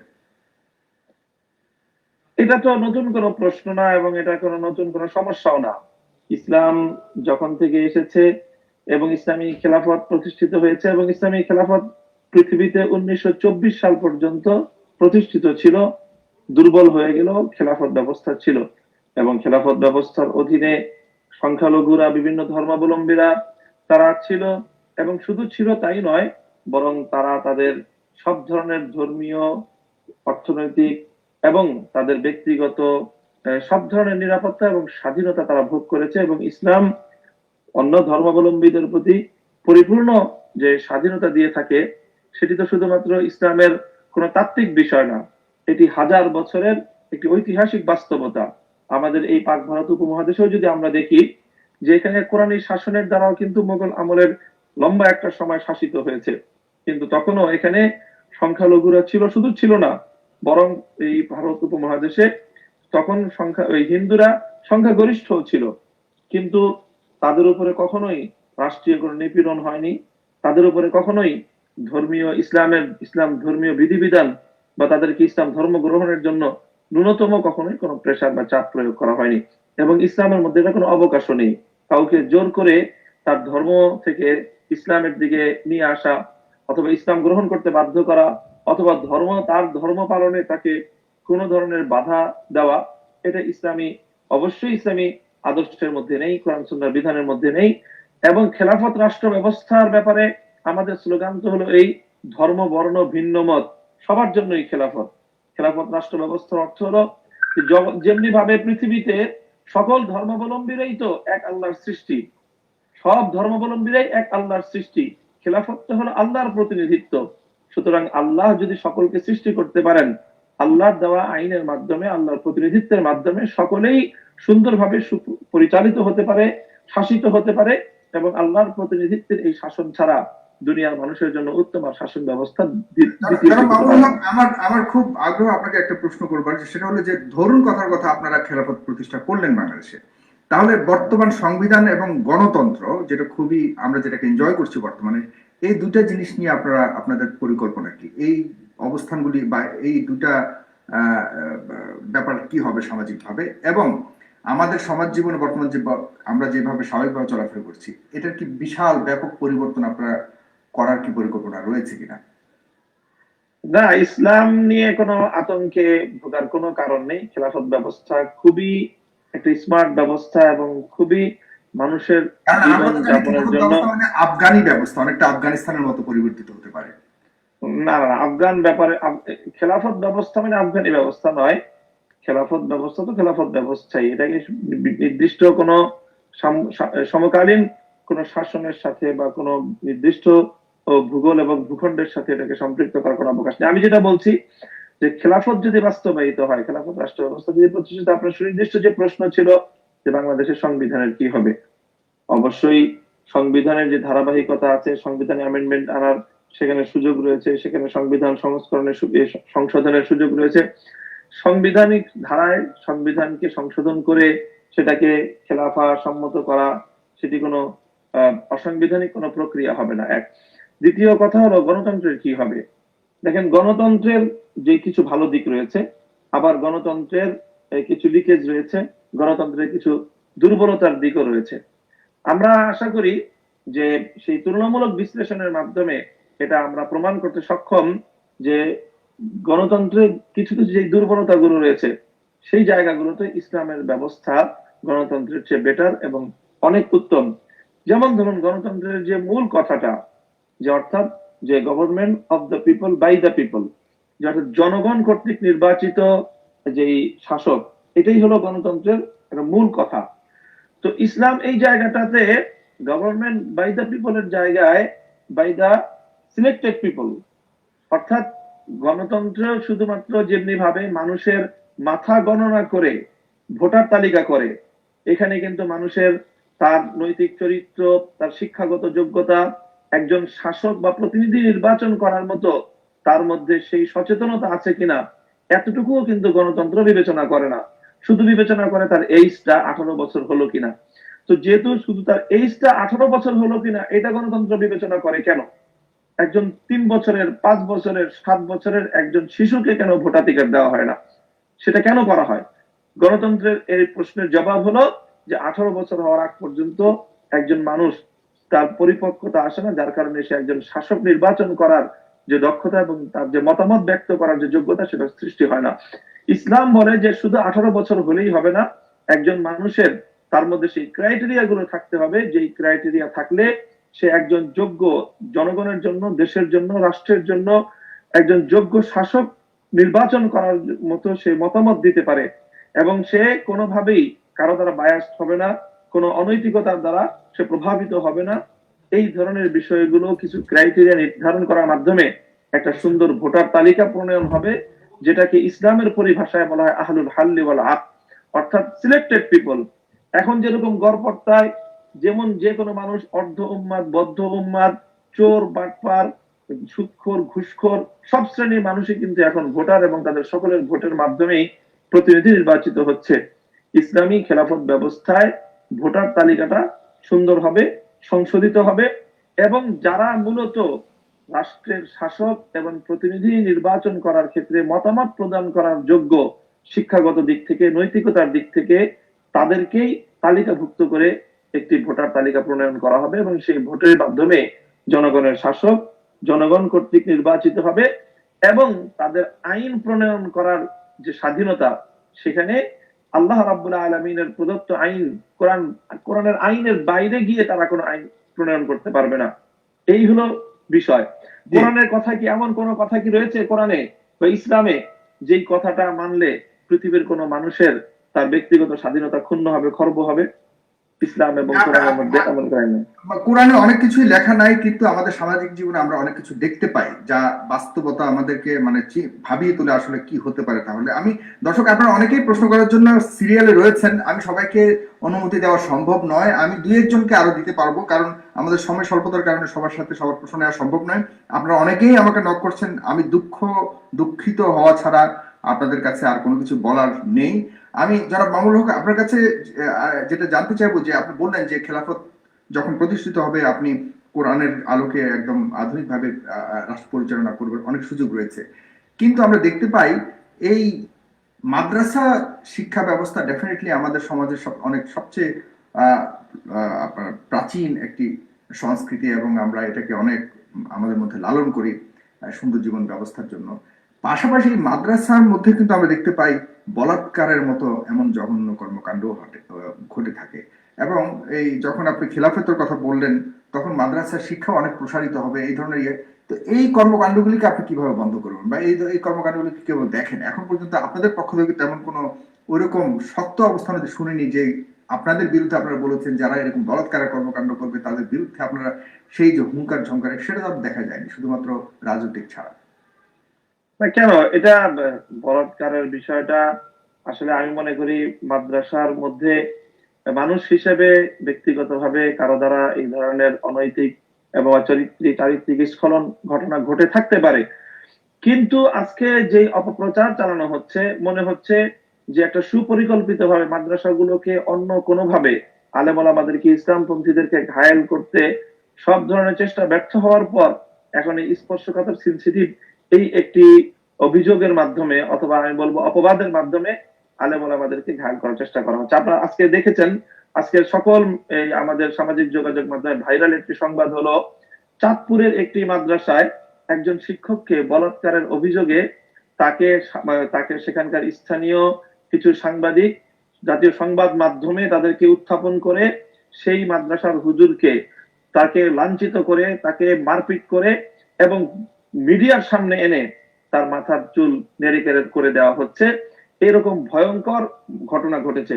এরপরে যখন এই ঘটনাটা জাতীয় সকল গণমাধ্যম এটাকে লুফে নিল এবং এটাকে প্রচার তারা করলো, এরপর যখন এই ঘটনা প্রকৃত ঘটনা যখন উদ্ঘাটন করার জন্য কেউ কিছু চেষ্টা করলো, তারপরে কি উদ্ঘাটিত হলো? সিসিটিভি ফুটেজের মাধ্যমে স্পষ্টভাবে সেখানে প্রমাণিত হলো যে সেই হুজুর আদৌ কোনো দোষী নয় এবং এই ধরনের কোনো ঘটনা সেখানে ঘটেনি। যেই ছেলেটি অপবাদ দিয়েছে ভিকটিম হিসেবে, সে তার চাচা, সে একজন ইসলাম বিদ্বেষী, মাদ্রাসা শিক্ষা বিদ্বেষী, সেই চাচার উস্কানিতে সেই ছেলেটি সে একজন হুজুরের বিরুদ্ধে অপবাদ তৈরি করে তার পাতানো কিছু সাংবাদিক, নামধারী কিছু হলুদ সাংবাদিক, তাদেরকে দিয়ে এইভাবেই ঘটনাটি ঘটিয়েছে। এই ঘটনা ঘটার পর মেইন স্ট্রিমের সংবাদ মাধ্যমগুলোর কি ভূমিকা তাদের? একজন এরকম নিপীড়িত, লাঞ্ছিত একজন আলেমে দ্বীন যাকে এভাবে অপমান করা হলো, অসম্মান জানানো হলো, তার পক্ষে কিন্তু দাঁড়ানোর কেউ কোনো লোক নেই। আমরা ইতিপূর্বে দেখেছি নারায়ণগঞ্জে যখন একজন স্কুলের শিক্ষক, হিন্দু শিক্ষক, যে কোনো কারণে তাকে কান ধরে উঠবোস করানো হয়েছিল এবং সেখানে তার যথেষ্ট ভুল ছিল, সে ইসলাম ধর্মের অবমাননা করেছিল, সেই কারণে সেখানকার জনপ্রতিনিধি এই কাজটি করেছিল। যিনি একজন নির্বাচিত জনপ্রতিনিধি, তিনি স্কুল কমিটির ম্যানেজিং কমিটির দায়িত্বশীল হিসেবে তিনি সেই হিন্দু শিক্ষকের বিরুদ্ধে এতটুকু ব্যবস্থা নেওয়ার প্রেক্ষিতে সারা দেশে এই যে ইসলাম বিদ্বেষীরা, নাস্তিক বা মুরতাদদের দোষর আমরা যাদেরকে বলি, চিহ্নিত সেই মহলটি কিভাবে সারা দেশে কান ধরে নিজেরা সারা দেশে এই হিন্দু শিক্ষকের পক্ষে এবং এটার বিরুদ্ধে তারা একটি সামাজিক প্রতিবাদ তারা গড়ে তুলেছিল। আজকে তারা কোথায়? আজকে কেন তারা নেড়ে হয়ে একজন মাদ্রাসা শিক্ষকের পক্ষ অবলম্বন করছে না কেন? কাজে স্পষ্টভাবে এটা বলতে হয় যে আসলে মাদ্রাসার বিরুদ্ধে এটা ব্যক্তিগতভাবে কোথাও বিচ্ছিন্ন কিছু ঘটনা ঘটতে পারে, এটি কোনো পার্সেন্টেজের মধ্যে আসবে না, এটি কোনো পরিসংখ্যানের মধ্যে আসবে না যদি এটাকে হিসাব করা হয়। এরপরে আমরা বলছি আসলে বলাৎকারের মতো অথবা সমকামিতার মতো যে অপরাধগুলো, এই অপরাধগুলো শুধু মাদ্রাসায় নয়, বরং এই অপরাধগুলো বিশেষ বিশেষ কিছু জায়গায় সংগঠিত হয়। যেমন যে সকল জায়গাগুলোতে আপনার আবাসিক ব্যবস্থাপনা এবং সে আবাসন ব্যবস্থাপনা খুব ঘনিষ্ঠভাবে যখন একসাথে থাকা হয়, তো সেখান থেকে কিছুটা নৈতিক এবং চারিত্রিক স্খলন তৈরি হয়। সেটা আমরা জানি বাংলাদেশের প্রেক্ষাপটে বিভিন্ন এই যে আপনার যে কি কলেজগুলো বলে যে সেনাবাহিনীর তত্ত্বাবধানে যেই ক্যাডেট কলেজগুলো যে পরিচালিত হয়, ইভেন বিভিন্ন সৈনিকদের মধ্যেও এই ধরনের নৈতিকতার স্খলন দেখা যায়। সৈনিকদের মধ্যে এই ধরনের নৈতিকতার বা এই ধরনের এই সমকামিতার অভিযোগ পাওয়া যায়, ক্যাডেট কলেজগুলো থেকে এই ধরনের অভিযোগ পাওয়া যায়। আমরা অবাক হই না, কিন্তু আমরা অবাক অবশ্যই অবশ্যই মাদ্রাসার ক্ষেত্রেও এই ধরনের মাদ্রাসায় যারা আসে তারা তো সব আসমান থেকে ফেরেশতা অবতীর্ণ হয় না। মাদ্রাসাগুলোতে যারা পড়াশোনা করতে যায়, মাদ্রাসাগুলোতে যারা শিক্ষকতা করতে যায়, তারা আমার ভাই, আপনার ভাই, এই সমাজেরই তারা মানুষ। আজকে চাঁদপুরের যেই ঘটনা, সেই ঘটনায় আপনি নেন, সেই ঘটনায় যেই ছেলেটা মাদ্রাসায় পড়ছে, আমি অবশ্যই বলছি, আমি আপনাকে তথ্য দিচ্ছি, মাদ্রাসায় যে ছেলেটাকে হিফজ পড়াতে দিয়েছে তার বাবার স্বপ্ন হলো ছেলেকে সে হাফেজে কোরআন বানাবে। আর সেই ছেলেরই চাচা, অর্থাৎ ওই বাবারই ভাই, সে হলো ধর্ম বিদ্বেষী, ইসলাম বিদ্বেষী, মাদ্রাসা শিক্ষা বিদ্বেষী। সে কোনোভাবেই সহ্য করে নিতে পারেনি যে তার পরিবার থেকে একটি সন্তান মাদ্রাসায় যাবে। তার মানে পারিবারিক ভাবে, সামাজিক ভাবে তো আমরা একটি সমাজ থেকে উঠে যাচ্ছি। কাজে এই সমাজ থেকে একজন মানুষ যখন মাদ্রাসায় যাচ্ছে, সে তো সেই মাদ্রাসায় গিয়ে সে ভিন্ন কোন ভিন গ্রহের কোন অন্য ধরনের কোন পদার্থে পরিণত হবে, অন্য কোন জীবে পরিণত হবে, বা সে কোনো অলৌকিক একটি ক্ষমতা সেখান থেকে পেয়ে যাবে, বিষয়টি এমন নয়। মানুষ হিসাবে অবশ্যই কিছু ভুল ত্রুটি থাকতে পারে এবং সেই ভুল ত্রুটিগুলো মাদ্রাসাগুলোতে যেভাবে সলিউশন করা হয়, যতটা কঠোরতার সাথে দমন করা হয়, আমি বিশ্বাস করব এবং আমি এই ব্যাপারে কনফিডেন্টলি বলবো যে এই ধরনের কঠোর পদক্ষেপের ব্যবস্থা বাংলাদেশের অন্য কোনো শিক্ষা ব্যবস্থার মধ্যে নেই। জি, ধন্যবাদ। দর্শক, আপনারা অবশ্যই আপনাদের টাইমলাইনে শেয়ার করবেন, কারণ গুরুত্বপূর্ণ আলোচনা হচ্ছে। আপনারা যারা এখন দেখছেন, প্রায় 4,500 মানুষ দেখছেন, আপনাদের কাছে অনুরোধ করবো আপনারা যদি শেয়ার করেন নিজেদের টাইমলাইনে, তারা অন্যরা দেখতে পারবে। এবং এই অনুষ্ঠানটি এখান থেকে শেষ হওয়ার পর আমি আমাদের ইউটিউব চ্যানেলে আবারও শুরু করবো, আবারও এটাকে রিস্ট্রিম করবো, আপনারা সেখানে আবার শুরু থেকে দেখতে পাবেন। এবং আমাদের ইউটিউব চ্যানেলটিকে অবশ্যই সাবস্ক্রাইব করবেন, আমাদের পেজটিকে অবশ্যই লাইক দিবেন। আমি দুজন দর্শক আমি যুক্ত করেছি, আপনারা শুনতে পাচ্ছেন, রাশিদ বিন শফিক আপনাকে দেখতে পাচ্ছি, এবং হাবিবুর রহমান 103 আপনি আপনার ভিডিওটিকে অন করবেন। আমি দুজনকে একসাথে নিয়েছি, আপনারা ছোট্ট ছোট্ট করে প্রশ্ন করবেন, এবং অবশ্যই সেটা 15 সেকেন্ডের মধ্যে হতে হবে এক একটা প্রশ্ন। প্লিজ, রাশিদ বিন শফিক আপনি বলুন। রাশিদ বিন শফিককে আমি শুনতে পাচ্ছি না। হাবিবুর রহমান, আপনি কি আপনার ভিডিওটা অন করবেন? শুনতে পাচ্ছেন? জি, আমি শুনতে পাচ্ছি, বাট আমার এখানে আলো স্বল্পতার কারণে ভিডিওটা অন করলে খুব একটা ভালো দেখেন। খুব সুন্দর লাগছে, আপনি বলুন। জি, আমার প্রশ্ন হচ্ছে আল্লাহ মামুন হক সাহেবের কাছে। আপনি প্রায় জায়গায় হচ্ছে আপনি ঐক্যের বিষয় বলেন, তো আপনি হচ্ছে হেফাজতে ইসলামের ঢাকা মহানগরের হচ্ছে আপনি মহাসচিব হয়েছেন কিছুদিন আগে। দীর্ঘদিন ধরে আপনি হেফাজতে ইসলামের সাথে আছেন। তো আপনারা কি হেফাজতে ইসলাম থেকে এখন পর্যন্ত এমন কোন উদ্যোগ নিয়েছেন বাংলাদেশের অন্যান্য ইসলামী দলগুলো নিয়ে ঐক্যের বিষয়, এবং ঐক্যের আপনাদের ইসলামী দলগুলোর সাথে আপনারা বসেছেন কিনা এখন কথাটি মনে হয় একটু আগে উনি বলেছেন। আর কোনো প্রশ্ন আছে আপনার? জি, আরেকটা প্রশ্ন হচ্ছে, বাংলাদেশে আমরা জানি সবচেয়ে বড় রাজনৈতিক দল জামাত ইসলামী। এখন আপনারা যে ঐক্য করবেন, সেখানে কি আপনারা জামাতকে রাখবেন কিনা? আর জামাত যেহেতু বাংলাদেশের সবচেয়ে বড় রাজনৈতিক দল, সেক্ষেত্রে হচ্ছে জামাতকে চাইবে তারা হচ্ছে লিডিং পর্যায়ে যেতে। এখন আর জামাতের নেতৃত্বে আপনারা ঐক্য করতে আগ্রহী কিনা, এই বিষয়ে আমার জানার ছিল। জি, আপনাকে ধন্যবাদ। আপনি লিড নিন, আমি আপনাকে এখান থেকে করছি, আপনি দেখতে থাকুন। জনাব হাবিবুর রহমান প্রশ্নটি করেছেন, যদিও তাকে দেখা যায়নি। আল্লামা মামুনুল হক, এরপরে রয়েছেন রাশিদ বিন শফিক। আপনার কথাটা আমি ওনার প্রশ্নটাও নিয়ে নিই, এরপর আমি দুজনের বিদায় দিয়ে আপনার কথা শুনবো। জি, রাশিদ বিন শফিক, আপনি কি শুনতে পাচ্ছেন? জি, শুনতে পাচ্ছি ভাইয়া। বলুন, একদম 10 সেকেন্ডে। আসসালামু আলাইকুম ওয়া রাহমাতুল্লাহি ওয়া বারাকাতুহু। জি, সংক্ষেপে বলেন ভাই। আন্তরিক ধন্যবাদ জনাব সাইফুর ভাইকে আমাকে সুযোগ প্রদানের জন্য। আমি একটু লম্বা প্রশ্ন করব, ধৈর্য সহকারে যদি একটু আমাকে সময় দিতেন তাহলে খুব ভালো হতো। ধৈর্য সহকারে বেশি সময় দেওয়ার জন্য 10 সেকেন্ড প্লিজ। একটা প্রশ্ন প্লিজ, আরো 3 জন বাকি আছে আমার। আমি হুজুরকে কাছে প্রশ্ন রাখবো যে খেলাফত মজলিস দ্বিতীয় গণতন্ত্রের অবিশ্বাসী একটি দল, তবুও তারা বহুদিন থেকে গণতন্ত্রে বিশ্বাসী দলের সাথে সম্পৃক্ত। এভাবে যদি অনেক সময় থাকে, তাহলে সাধারণ মানুষ ও কম দান্নেওয়ালা মানুষরা কি কুফুরি মতবাদ যে গণতন্ত্র, সেটা ভুলে যাওয়ার আশঙ্কা দেখা দেয় না? এবং মানুষের স্বাধীনতার এই মুমূর্ষ সময় ও রাতের আধারের মুর্দাদের বুট খেলায় নির্বাচিত সরকারের কবল বাংলাদেশের মানুষের অধিকার নিশ্চিতের প্রতিশ্রুতি নিয়ে বাংলাদেশ খেলাফত মজলিস অঙ্গ সংগঠনের কুলর ছেড়ে এককভাবে নির্বাচন করার পদক্ষেপ নিয়ে কি ভাবার সময় কোনো হয়নি? এই বিষয়টি কিভাবে দেখেন রাজনীতিবিদ হিসেবে আল্লামা মামুনুল হক? জি, আপনি শুনতে থাকুন, আমি আপনাকে এখান থেকে বের করে দিচ্ছি, আপনি শুনতে থাকুন জনাব রাশিদ বিন শফিক। ধন্যবাদ আপনাকে। জি, জনাব মামুনুল হক বলবেন। হ্যাঁ, প্রথম যে প্রশ্ন ছিল হাবিব ভাইয়ের, সেটি হলো নির্দিষ্ট একটি রাজনৈতিক দলের সাথে ঐক্যের যে বিষয়। আসলে আমাদের যে ঐক্যের ঘোষণা, এটা সকলের জন্য অবারিত।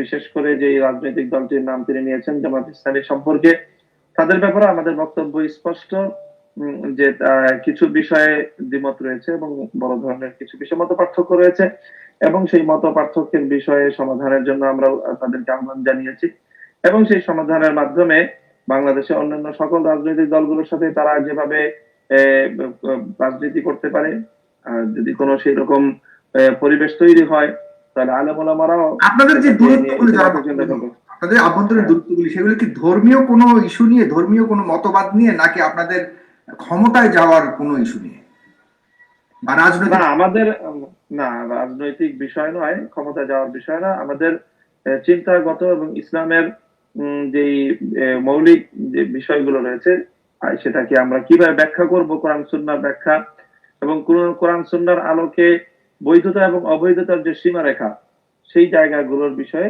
আমাদের সাথে কিছু মত পার্থক্য থাকে। যে মত পার্থক্যগুলো ধর্মীয় দৃষ্টিকোণ থেকে আমরা ওভারকাম করতে বা সেটাকে ইগনোর করতে পারি না, আমরা সেটাকে আমাদের মাথায় রেখে আমাদের যাবতীয় কার্য করা।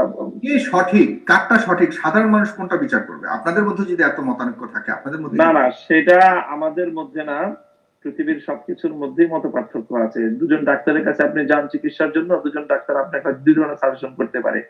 আপনি তখন কি করবেন? একজন ডাক্তার অনেক সময় বলবে আরেকজন ডাক্তারের ব্যাপারে যে উনি যে সাজেশন দিচ্ছে সেটা ভুল হতে পারে। এই জন্য তো পৃথিবীর কোন যে রুগী এই কথা বলে না যে ডাক্তারদের মধ্যে ভিন্ন মাত্রায় আমরা কিভাবে চিকিৎসা নিব, আমরা চিকিৎসা নিব না, সেটা বলে না। বরং প্রত্যেক রুগীরই একটা বিবেচনা বোধ রয়েছে, সে তার বিবেচনা বোধে যে চিকিৎসককে তার কাছে বেশি অধিকতর গ্রহণযোগ্য মনে হয় তিনি সেই চিকিৎসা একসাথে এক ঐক্যমতে পৌঁছার কোনো সম্ভাবনা রয়েছে কিনা?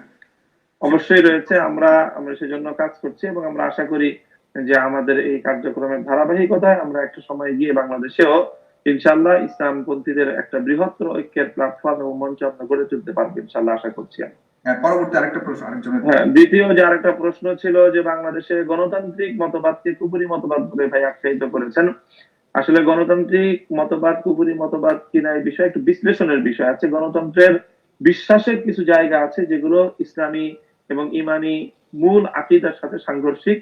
সেটা হলো আইন প্রদান করার অধিকার কার, অর্থাৎ আল্লাহর আইনের বাইরে গিয়ে দুনিয়ার মানুষের কোন আইন প্রণয়ন করার ক্ষমতা বা অধিকার রয়েছে কিনা, এই প্রশ্নটাতেই হলো ইমান এবং কুফরির প্রশ্ন। এছাড়া কোন প্রসেসিং এর বিষয় যেরকম নির্বাচনী পদ্ধতি, এই নির্বাচনী পদ্ধতির সাথে ইমান এবং কুফরির প্রশ্ন নয়। এই প্রশ্নটা হলো যে নির্বাচন পদ্ধতিটা এটা ইসলামী না অন ইসলামী। তো গণতান্ত্রিক যেই নির্বাচন পদ্ধতি রয়েছে সেটা অন ইসলামী পদ্ধতি, সেটা ইসলাম সম্মত পদ্ধতি নয়।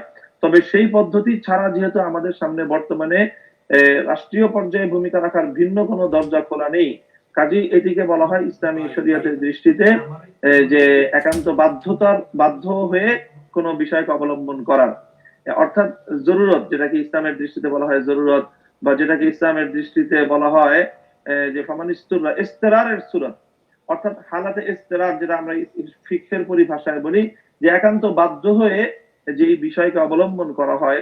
যতক্ষণ পর্যন্ত ইসলামী শাসন প্রতিষ্ঠিত না হচ্ছে, খেলাফতি ব্যবস্থা প্রতিষ্ঠিত না হচ্ছে, ততক্ষণ পর্যন্ত ইসলাম এবং খেলাফতের মূলনীতির আলোকে নির্বাচন ব্যবস্থাটা আমরা পাচ্ছি না। আমরা তো সেই ব্যবস্থাটা বাস্তবায়ন করার জন্যই চেষ্টা চালাচ্ছি। কাজেই সেটা বাস্তবায়ন না হওয়া পর্যন্ত বর্তমান সময়ে সাময়িক সময়ের জন্য হালাতে ইস্তেরার হিসেবে সেই গণতান্ত্রিক পন্থার নির্বাচনী প্রক্রিয়া অংশগ্রহণ করে ইসলামী রাষ্ট্র ব্যবস্থা প্রতিষ্ঠার যে প্রচেষ্টা সেটিকে অব্যাহত রাখা, প্রায় পৃথিবীর সকল ইসলামিক স্কলাররা এটাকে বৈধ এবং জায়েজ ফতোয়া দিয়েছেন। সেই আলোকে আমরা আমাদের কার্যক্রম পরিচালনা করছি। জি দর্শক, আমরা প্রায় অনুষ্ঠানের শেষ প্রান্তে, আমরা বেশিক্ষণ আর আপনাদের প্রশ্ন নিতে পারবো না। তবে আমার কাছে লিখিত কিছু প্রশ্ন এসেছে। সেখানে এমডি আল বাসিত আপনি লিখেছিলেন যে জামাত ইসলামী যে ধর্মীয় রাজনীতি করছে, এই ধর্মীয় রাজনীতিকে মামলা কিভাবে দেখছেন। তিনি অলরেডি সেটা বলে গেছেন। এরপর যদি বলার থাকে তিনি বলবেন। একজন লিখেছেন বর্তমান রাষ্ট্র ব্যবস্থায় রাজনৈতিক সুফল পাচ্ছি না, বললে যে এর থেকে উত্তরণের উপায় কি, আর খেলাফত রাষ্ট্র ব্যবস্থা হলে কি সুফল ভোগ করতে পারবো। খেলাফত রাষ্ট্র ব্যবস্থার কথা শুনলে অনেকে কঠোর শাসন নীতির কথা মনে করে। পবিত্র কোরআনে আল্লাহ তাআলা আমাদেরকে মধ্যম পন্থা অবলম্বনের কথা বলেছেন। খেলাফত রাষ্ট্র ব্যবস্থা চালু হলে বর্তমান রাজনীতি কি কি ব্যবস্থা পরিবর্তন হতে পারে এবং কি কি ব্যবস্থা সচেতন করতে পারে সেটা জানতে চাচ্ছেন। এরপর আরেকজন করেছেন যে বর্তমানে পীরগঞ্জ থানায় আরেকটি ঘটনা, কুষ্টিয়ার পীরগঞ্জ থানায় কুষ্টিয়ার পর আরেকটি জায়গায় বঙ্গবন্ধুর মুরাল ইট দিয়ে আঘাত করে ভাঙা হয়েছে। এখন সেই জায়গা থেকেও কি ইসলামিক দলগুলোকে যদি করা হয়, আসলে এর পেছনের রহস্য বা এর পেছনের উদ্দেশ্য কি? হ্যাঁ, অনেকগুলো প্রশ্ন এসেছে। মৌলিকভাবে খেলাফত ব্যবস্থা নিয়ে একটি প্রশ্ন এসেছে এবং সেই প্রশ্নের প্রাসঙ্গিক ভাবে আরেকটা প্রশ্ন এসেছে যে আল্লাহর কোরআনের মধ্যে তো আল্লাহ পাক রব্বুল আলামিন আমাদেরকে মধ্যপন্থা অবলম্বন করতে বলেছেন। কথা তো সেটাই, খেলাফত ব্যবস্থা তো একটি মধ্যম পন্থা অবলম্বনেরই পন্থা। খেলাফত তো কোরআনের বাইরে গিয়ে কিছু না, কোরআন যা বলেছে সেটাই খেলাফতের মাধ্যমে রাষ্ট্রীয় পর্যায়ে বাস্তবায়নের বিষয়। আর কোরআনের অনেক কিছু বাস্তবায়নের জন্য রাষ্ট্রের প্রয়োজন নেই, সেগুলো আমরা ব্যক্তিগত জীবনে, সামাজিক জীবনে, পারিবারিক ভাবে আমরা অনুসরণ করছি। সে তাতেই তো 80 বা 90, 70% আমরা কোরআনের বিধান ব্যক্তিগত, পারিবারিক এবং সামাজিক ভাবে অনুসরণ করছি। পূর্ণাঙ্গ ভাবে শতভাগ কোরআনের বিধানকে কার্যকর করার জন্য খেলাফত ব্যবস্থার প্রয়োজন। এবং খেলাফত ব্যবস্থাই আমরা মনে করি যে পৃথিবীতে জাতি, ধর্ম, বর্ণ নির্বিশেষে সাম্প্রদায়িক সম্প্রীতি এবং প্রত্যেক ধর্মাবলম্বীদের নিজ নিজ ধর্মীয় স্বাধীনতা এবং তাদের যে অধিকার সেই অধিকার নিশ্চিত করবার ব্যবস্থা একমাত্র সেই আল্লাহর দেওয়া আইনের মাধ্যমেই হতে পারে, যে আল্লাহ সকল ধর্মাবলম্বীদেরকে সৃষ্টি করেছেন। এছাড়া ভিন্ন কোনো পন্থা এবং কোনো পদ্ধতিতে হতে পারে না। পৃথিবীতে অন্য সব জায়গাগুলোতেই সবলের দ্বারা দুর্বল অত্যাচারের শিকার হয়, সেখানে সংখ্যাগরিষ্ঠদের দ্বারা সংখ্যালঘুরা নানা ধরনের বৈষম্যের শিকার হয়। খেলাফত ব্যবস্থা পৃথিবীতে যতদিন সত্যিকার অর্থে বাস্তবায়িত ছিল, সেখানে এমন কোন দৃষ্টান্ত দেখানো যাবে না, বিশেষ করে খেলাফতের রাশেদার মধ্যে যে কোনো সংখ্যালঘু বা কোনো ভিন্ন ধর্মাবলম্বীকে সংখ্যালঘু হওয়ার কারণে, ভিন্ন ধর্মাবলম্বী হওয়ার কারণে সে কোনো ধরনের বৈষম্যের শিকার হয়েছে। একদম সাল্লাল্লাহু আলাইহি একদম সাধারণ একটি প্রশ্ন, খেলাফত সম্পর্কে অনেকেই, আমার ব্যক্তিগতভাবে কোনো ধারণাই নাই, কিন্তু আমি আপনার কাছে সাধারণ কথাতেই জিজ্ঞাসা করতে চাই, খেলাফত আপনারা যেটা প্রতিষ্ঠিত করতে চান, যদি হয়, সাধারণ মেয়েরা এখন যে ঢাকায় চলাফেরা করছে, একদম সাধারণ ভাষায় যদি বলি, তারা কি এভাবে চলাফেরা করতে পারবে? তারা কি সিনেমায় যেতে পারবে? তারা কি শপিং মলে যেতে পারবে? তারা কি বাইরে একা একা ঘুরতে পারবে? তারা কি রাত বিরাতে বাইরে যেতে পারবে? এই নিরাপত্তা এবং তাদের এই অধিকার as a human being, as a citizen of the country, তারা কি এই ধরনের অধিকার এনজয় করতে পারবে কিনা? খেলাফত ব্যবস্থা হলে নারীর নিরাপত্তা নিশ্চিত করা হবে, এবং নারী যদি তার ব্যক্তিগত জীবনে সে ইসলামকে কতটুকু পালন করবে না করবে, এটি রাষ্ট্র বা খেলাফত ব্যবস্থার দেখার বিষয় নয়। রাষ্ট্রের দেখার বিষয় হলো যে একজন নারী হোক বা পুরুষ হোক, সে সমাজে ওপেনলি এমন কোন কার্যকলাপ পরিচালনা করতে পারবে না যেই কার্যকলাপের মাধ্যমে সমাজের 10 জন ইফেক্টেড হয়, 10 জনের ধর্মীয় সেন্টিমেন্ট ইফেক্টেড হয়, অথবা 10 জনের ধর্ম পালন বাধাগ্রস্ত হয়। কাজেই এখানে আতঙ্কিত হওয়ার কোনো বিষয় নেই, বরং নারীরা ইসলামী খেলাফতের আমলে আল্লাহ রাসূল সাল্লাল্লাহু আলাইহি ওয়াসাল্লাম ভবিষ্যৎবাণী করে গিয়েছিলেন যে এমন একটা সময় আসবে যে সুদূর হিরাত থেকে একজন মানুষ হাজার হাজার মাইল পথ পাড়ি দিয়ে একজন সুন্দরী যুবতী রমণী আল্লাহর ঘরে জিয়ারত করতে আসবে, এবং সে একা আবার ফিরে যাবে। মধ্যখানে আল্লাহ ছাড়া আর কাউকে সে ভয় করবে না। এবং আল্লাহ রাসূল সাল্লাল্লাহু আলাইহি ওয়াসাল্লামের ভবিষ্যৎবাণী খেলাফতের মাধ্যমে বাস্তবায়িত হয়েছে। আমরা এখনো দ্ব্যর্থহীন ভাবে বলতে পারি, যদি খেলাফত ব্যবস্থা প্রতিষ্ঠিত হয়, বর্তমানে নারীরা রাস্তাঘাটে বিভিন্ন জায়গায় চলাফেরা করার ক্ষেত্রে যেই ধরনের আক্রমণের শিকার হয়, ইফটিজিংয়ের শিকার হয়, তারা নানা ধরনের বৈষম্যের শিকার হয়, নানা ধরনের নিরাপত্তাহীনতার শিকার হয়। খেলাফত ব্যবস্থা প্রতিষ্ঠিত হলে একটা হলো খেলাফতের আইনের মাধ্যমে, দ্বিতীয় হলো খেলাফতের কারণে আল্লাহ পাক রব্বুল আলামিন মানুষের মন মানসিকতার মধ্যে এক ধরনের পরিবর্তন আপনার আল্লাহর পক্ষ থেকে আসবে, যার কারণে অপরাধ প্রবণতা ব্যাপকভাবে হ্রাস পাবে। আর অবশিষ্ট যে অপরাধ থাকবে মানুষের মধ্যে, সেটা খেলাফতের শক্ত কঠোর আইনের মাধ্যমে নিয়ন্ত্রিত হবে। সুতরাং নারীরা আরো ব্যাপকভাবে, আরো সুন্দরভাবে, আরো সাবলীল ভাবে তারা বিচরণ করতে পারবে, এতে সন্দেহের কোনো অবকাশ নেই। জি, আমি আরো দুজন দর্শককে অনুমতি দিয়েছি, তারা অলরেডি যুক্ত হয়েছেন। আপনারা দর্শক, আপনারা প্রশ্ন করে, খুব ছোট্ট করে প্রশ্ন করবেন। আমরা অনুষ্ঠানের একদম শেষ প্রান্তে, আমি জনাব আহমেদ শফিক রাহিন আপনাকে বলছি, আপনি কি শুনতে পাচ্ছেন? রাহিন শুনতে পাচ্ছেন? মিজানুর রহমান শুনতে পাচ্ছেন? আনমিউট করুন মিজানুর রহমান, আপনার নিজেকে আনমিউট করুন, আপনাকে শুনতে পাচ্ছি না। জি ভাই, আমি শুনতে পাচ্ছি। এবং খুব সংক্ষিপ্ত। জি, আমার প্রশ্নটা হচ্ছে জনাব আল্লামা মামুনুল হক সাহেবের কাছে। আমি ওনার একজন ফলোয়ার বলা যেতে পারে, আমি ওনাকে খুবই ভালোবাসি। উনি সম্প্রতি আল্লামা আহমদ শফি সাহেব হুজুর মারা যাওয়ার পরে ওনার হাতিয়া ধরা নিয়ে একটি ইস্যু উঠেছিল, যেখানে আমাদের হেফাজতে ইসলামের আরেকটি পক্ষ, যাদেরকে আমরা দালাল মনে করি, ওনারা প্রশ্ন তুলেছিল যে আল্লামা মামুনুল হক সাহেব এখানে দায়ী। কিন্তু এর উত্তরে আল্লামা মামুনুল হক সাহেব 2 দিন যে বিষয়টি উত্থাপন করেছেন, সেখানে তিনি স্পষ্টভাবে জামাতে ইসলামীর যে কেন্দ্রীয় দায়িত্বশীল ছিলেন ওনাদেরকে দায়ী করেছেন যে ওনারা ফটোশুটের জন্য গিয়েছেন। কিন্তু ওনারা ওই জায়গায় গিয়ে খাটিয়া ধরা এমনকি কোনো অপরাধ হয়েছিল যেটি ওনারা প্রশ্ন তোলার পর যারা প্রশ্ন তুলেছেন ওনারা যে ভুল করেছেন সে বিষয়টি কেন উনি স্পষ্ট করেনি আজ পর্যন্ত, আমি সেটা ওনার কাছে জানতে চাই। আর দ্বিতীয়, যদি আমাকে 10 সেকেন্ড সময় দেন, আমি আরেকটু প্রশ্ন করবো। 10 সেকেন্ড। আপনাকে আর প্রশ্ন করতে দেওয়া যাবে না। 10 সেকেন্ড, আমার খুবই ইচ্ছে ছিল আরেকটি প্রশ্ন। ওনার কাছে আমি আরেকটি বিষয় জানতে চাই। উনি অনেক আগে জামাত ইসলামীকে ঐক্যের জন্য উনি আহ্বান করেছেন, সেখানে উনি বলেছেন যে জামাত ইসলামী সৈয়দ আবুল আলা মওদুদী সাহেবের বিষয় যদি স্পষ্ট করে। আমি বলতে চাই যে বাংলাদেশ জামাত ইসলামী যেটি আছে ওইটি কি সৈয়দ আবুল আলা মওদুদী প্রতিষ্ঠা করেছিলেন, বা জামাত ইসলামী কখনো কি সৈয়দ আবুল আলা মওদুদী সাহেবকে নিয়ে কোনো আলোচনা অনুষ্ঠান বা এরকমও কিছু করে না? তাহলে কেন জামাত ইসলামীকে সৈয়দ আবুল আলম মওদুদী সাহেব যদি ভুলও করে থাকেন, ওইটার দায় কেন জামাত ইসলামীকে নিতে হবে? জি, জি, আপনি ধন্যবাদ দেখতে থাকুন, দেখতে থাকুন। ধন্যবাদ আপনাকে। জি, আল্লামা আহমদ শফি রহমতুল্লাহ আলাইহি। দিলেন। জি জি জি, আল্লামা আহমদ শফি রহমতুল্লাহ আলাইহি জানাজার খাটিয়া ধরাকে কেন্দ্র করে যেই একটি প্রসঙ্গ অবতারণা করা হয়েছে, আমি তো মনে করি যে যারা প্রশ্ন উত্থাপন করেছে তারা অবশ্যই একটি গর্হিত কাজ করেছে।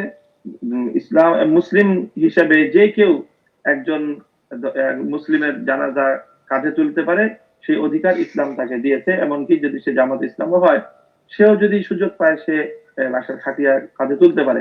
তবে আমার যেই অভিযোগটি ছিল সেটি হলো, সেখানে দায়িত্বশীলরা যদি এমন কোন কাজ করেন যে খাটিয়া ধরা নয়, শুধুমাত্র স্পর্শ করে এবং সেখানে ছবি উত্তোলন করার মতো যে কাজ, সেটা জানাজার ওই জায়গাটাতে এটা অবশ্যই সংশোধনযোগ্য। আমি সংশোধনযোগ্য জায়গা থেকেই ওনাদের দৃষ্টি আকর্ষণ করেছি যে এই বিষয়ে আরো সতর্কতা অবলম্বন করা উচিত। তৃতীয় যে প্রসঙ্গটি তুলেছেন যে সৈয়দ আবুল আলা মওদুদী সাহেবের দর্শন জামাত ইসলাম ফলো করে কিনা, সেটি অবশ্যই তারা ফলো করে এবং তাদের বিভিন্ন নেতৃবৃন্দের বক্তব্যের মাধ্যমে বিভিন্ন সময় কথাটি সামনে এসেছে এবং তারা তাদের বিভিন্ন রাজনৈতিক দর্শনের ক্ষেত্রে এটি অনুসরণ করে থাকে। আলেম ওলামাদের পক্ষ থেকে আজকে নতুন নয়, আরো বহু আগে থেকেই এমন আহ্বান জানানো হয়েছে। তারা এমন একটি স্পষ্ট ঘোষণা দিয়ে দিক যে মৌলানা মওদুদী সাহেবের যে বিতর্কিত যেই চিন্তা দর্শনগুলো রয়েছে সেটার সাথে জামাত ইসলাম একমত নয়। এটুক হলেই তো আলেমদের যে রিকোয়ারমেন্ট সেটা ফুলফিল হচ্ছে, কিন্তু সেটা এখনো পর্যন্ত হয়নি। কাজে আমাদের সেই আহ্বান বলবৎ আছে এবং অব্যাহত থাকবে ইনশাল্লাহ।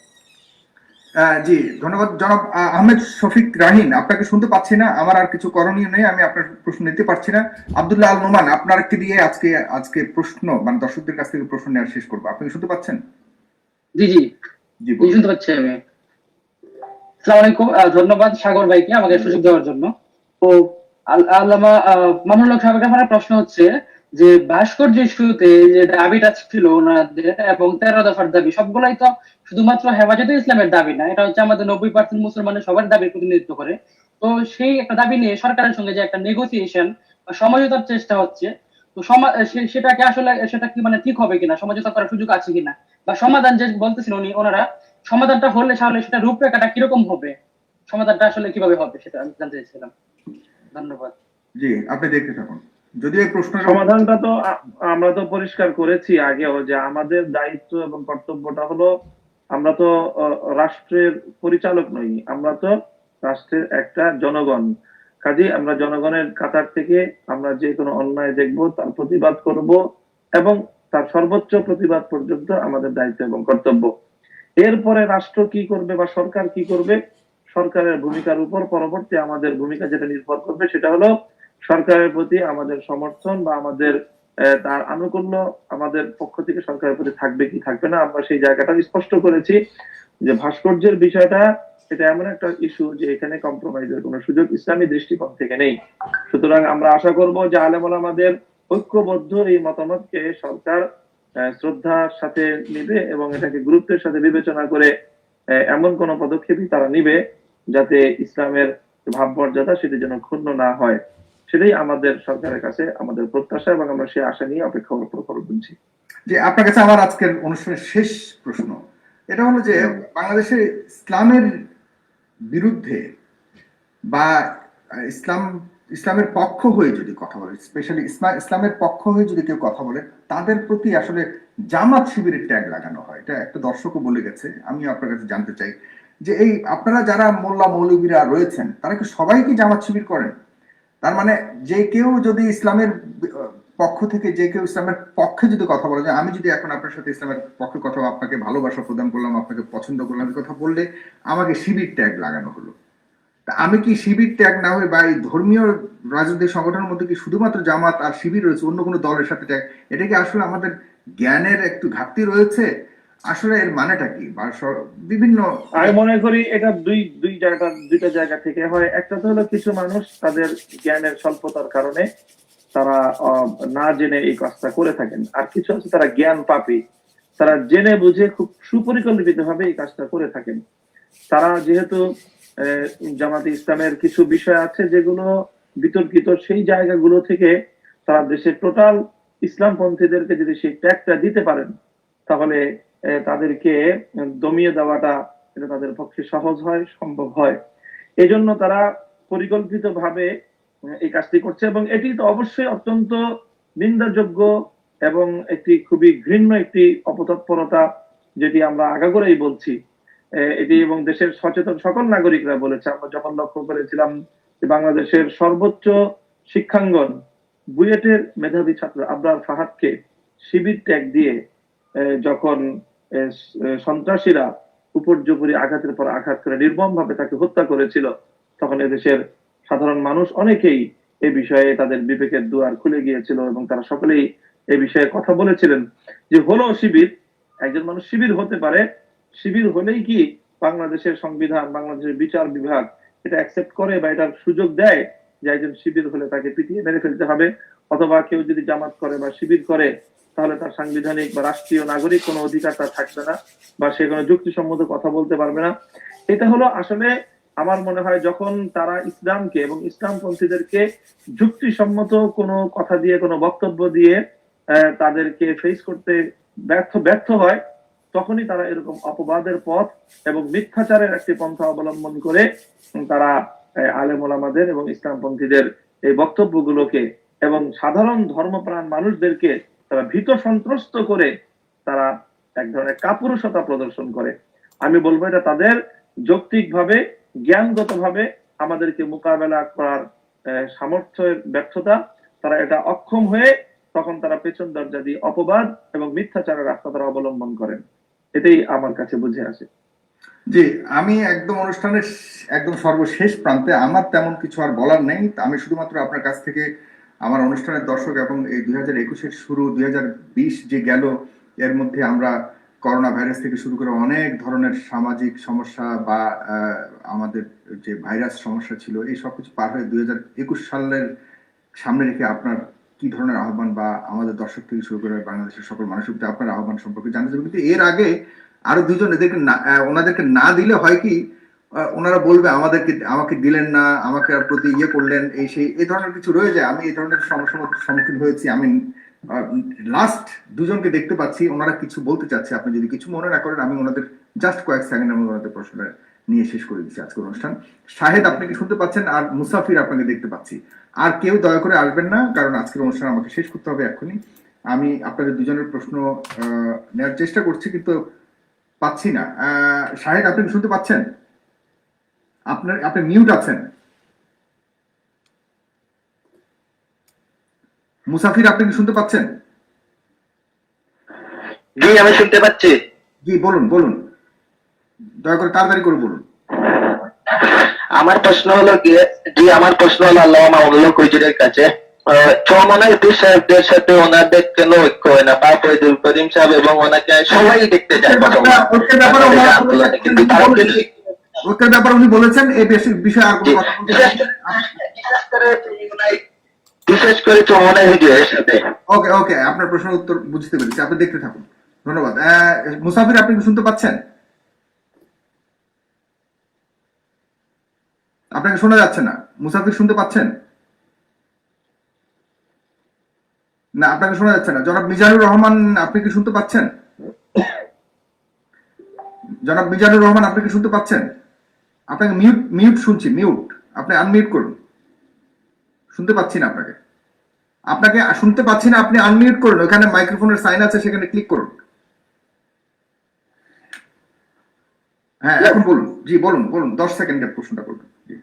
আসসালামু আলাইকুম ওয়া রাহমাতুল্লাহি ওয়া বারাকাতুহু। ওয়ালাইকুম আসসালাম। হুজুরের প্রতি আমার প্রশ্ন হচ্ছে, এক সময় হেফাজত ইসলাম আপনি যে সময় নাকি বটগাছ মার্কা নিয়ে নির্বাচন করেছে, সে সময় থেকে আমি এটা সম্বন্ধে সামান্য কিছু জানি এবং আমাদের এলাকারই ছিলেন, আমার খুব নিকটবর্তী এবং ওনার ফাউন্ডেশনের সাথে আমি টুকটাক জড়িত। মাওলানা আলী আশরাফ রহমতুল্লাহ সাহেব আমার খুব কাছের মানুষ ছিলেন, ওনার ছেলেদের সাথে এখনো আমার যোগাযোগ হয়। আমার প্রশ্নটা হচ্ছে আপনাদের প্রতি এটাই যে ইসলামে একজন মুসলমানকে কখন হত্যা করার পারমিশন দিয়েছে, কি করলে তাকে হত্যা করা জায়েজ হয়ে যায়?